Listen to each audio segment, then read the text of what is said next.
This next story actually comes to us by way of the country of Wales.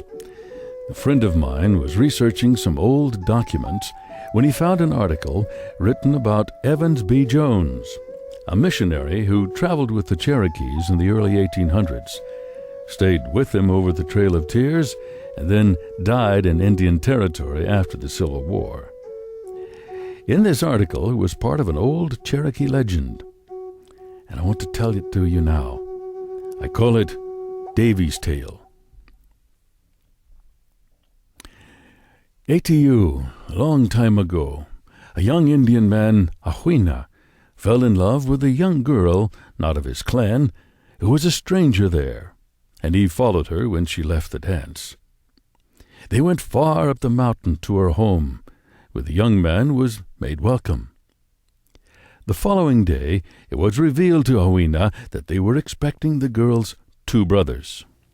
And after a while he heard a deafening sound and roar, and riding up on the backs of giant rattlesnakes were her 2 brothers, the Thunderers. They looked happy to have another man in the family, and said that he could help them with their work. But they were also rather restless, and they complained of some strange smell in the house. Humans did not exist among them, so they were ignorant of the smell of man. Despite that, Ahuina succeeded in losing his smell very quickly. And so he was invited to play ball with them the day after next. And to measure his manhood in the meantime, he was asked to put the horses in the stable. Now, so great was his fear of failing to prove his manhood that he led the snakes away without any sign of fear whatsoever. In the morning, he was invited to mount the back of a 3rd snake and follow the 2 brothers as they rode away. He climbed up on it in fear, and he rode until they came to the playing field. As soon as they arrived, they took their sticks and began to play stickball.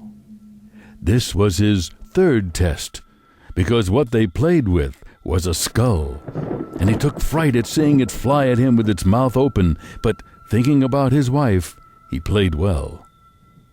Therefore he proved his worthiness to become the 3rd Thunderer, and every now and then you can hear him with his brothers as they travel through the air and make their sounds above.